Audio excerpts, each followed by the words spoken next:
ជីវិតរបស់ខ្ញុំជួបបញ្ហាដល់ពេលណាទៀតកាន់តែធ្វើកាន់តែបរាជ័យអត់យល់ខ្លួនឯងដែរបងប្អូនថ្ងៃនេះអស់សង្ឃឹមនឹង YouTube ដែលអាចរកលុយបានហ្នឹងមិនទាន់ទាំងបានចាយលុយវាផងឥឡូវនេះវា remove YouTube របស់ខ្ញុំចោលបាត់ត្រូវបង្កើត YouTube ថ្មីទៀតអូជីវិតខ្ញុំមិនដឹងថាត្រូវមកជួបបញ្ហាប្រហែលដងទៀតទេទៅអាចទទួលបានជោគជ័យណាហើយប័ណ្ណពិសោធន៍ថ្មីធ្វើ YouTube បានតែមួយឥឡូវមកខូចបាត់ហើយបងប្អូនអើយឥឡូវធ្វើ YouTube ថ្មីទៀតហើយតែជោគជ័យមិនជោគជ័យអត់ដឹងទេតែដឹងថាធ្វើទៀតហើយធ្វើសាមុនហ្នឹងអត់មានទាន់បានចាយលុយ YouTube ទេលុយរកបានតែអត់ទាន់បានចាយទេទៅជីវិតរបស់ខ្ញុំគឺថាបរាជ័យគ្រប់រឿងហ្មងណាឥឡូវសង្ឃឹមថាវីដេអូមួយហ្នឹង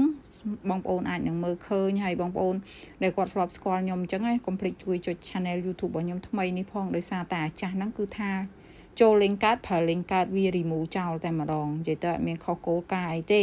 វាមិនអត់ទេតែគ្រាន់តែថាគោលការណ៍ដែលយើងដឹងថាវាខុសអីអញ្ចឹងហើយគ្រប់រលុយហ្នឹងអ៊ំពូមីញយខ្ញុំសោកស្ដាយខ្លួនឯងខ្លាំងមែនតើនិយាយទៅថ្ងៃនេះសេតអត់មានបានថាធ្វើវីដេអូអីឲ្យជាក់លាក់ឲ្យអ៊ំពូមីញមើលទេ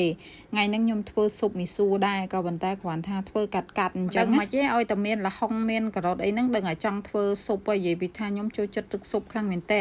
បើមិនដាក់មីស៊ូក៏ដាក់មីដែរទឹកបើស៊ុបរបស់ខ្ញុំបែបងាយអ៊ំពូមីងគ្រាន់តែដុតខ្ទឹមបារាំងខ្ទឹមសអីចឹងទៅដាក់ចូលទៅបងឆ្អឹងបងអីមួយងាស់មានការ៉ុតមានលហុងអីចឹងទៅដាក់ស្ករអំបិលប៊ីចេងអីតាមចំណង់ចំណូលចិត្តអញ្ចឹងណា